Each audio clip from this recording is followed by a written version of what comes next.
అమ్మవారు కాంచీపురంలో కామాక్షి పరదేవత ఎలా తిరుగుతుందో, శృంగేరిలో శారద ఇప్పటికీ ఎలా పలుకుతుందో, అలాగే జంబుకేశ్వరంలో అఖిలాండేశ్వరి అమ్మవారు ఇప్పటికీ ఎప్పటికీ ఆమె తిరుగుతూ ఉంటుంది. అఖిలాండేశ్వరి అమ్మవారి యొక్క తేజస్సు ముందు కలియుగంలో జనులు నిలబడలేకపోయారు. ఆ శక్తి క్షీణించిపోయినటువంటి రోజులలో శంకర భగవత్పాదుల వారి అవతారం వచ్చింది. వారు లెక్క కట్టారు, ఇవాళ కలియుగంలో ఉండేటటువంటి జనుల యొక్క తేజస్సు పరిమితంగా ఉంది, అమ్మవారిలో ఉన్నటువంటి తేజస్సు అధికంగా ఉంది. వీరు ఆమె ముందు నిలబడలేకపోతున్నారు. కాబట్టి ఎలా ఈవిడ యొక్క తేజస్సు కొంత తగ్గించాలి. కాంచీపురం అయితే అమ్మవారి ముందు పృథివీ చక్రం వేసి అమ్మవారి ముందు నిలబడగలిగినటువంటి అనుగ్రహాన్ని మనకిచ్చారు. జంబుకేశ్వరంలో శంకర భగవత్పాదులు ఒక అపూర్వమైనటువంటి ప్రయోగం చేశారు. వజ్రములతో, రత్నములతో, మరకత మాణిక్యములతో ఆవిడికి శ్రీచక్ర తాటంకములు వేశారు. ఆ శ్రీచక్ర తాటంకములు అమ్మవారి చెవులకు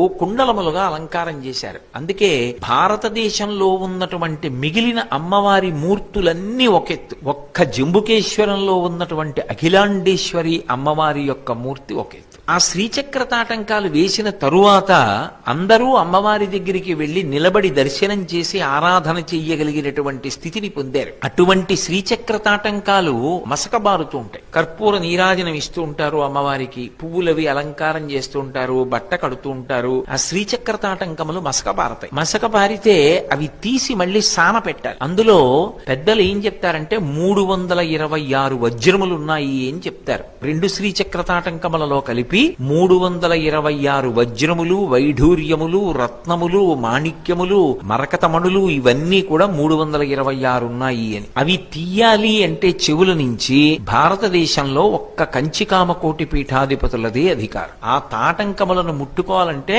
కంచికామకోటి పీఠాధిపతులు పెడతారు. వెళ్లి దానికి ఒక శుభముహూర్తాన్ని చూసి చందనపు ముద్ద తీసి చేత్తో పట్టుకుంటారు. పట్టుకుని మంగళవాద్యాలతో సుముహూర్తంలో లోపలికి వెళ్లి అమ్మవారి శ్రీచక్ర తాటంకములలో ఉన్న శక్తినంతటినీ కూడా చందనపు ముద్దలోకి ఆవాహన చేసేస్తారు. అది చందనపు ముద్దలోకి వస్తుంది. వచ్చిన తరువాత జాగ్రత్తగా తెరవేసి అమ్మవారి చెవులకున్నటువంటి ఆ వజ్ర తాటంకములు, శ్రీచక్ర తాటంకములను తొలగిస్తారు. తొలగించి తాత్కాలికంగా మంత్రపూరితములైనటువంటి తాటంకములను ఆవిడ చెవులకు అలంకారం చేసి తెరతీస్తారు. ఈ చందనపు ముద్దకి ముందు పూర్ణ జల కలశం వెడుతుంది. ఆ జల కలశతో వచ్చి అమ్మవారి ఆలయం యొక్క ముఖమంటపంలోనే ఆ కలశని స్థాపన చేస్తారు.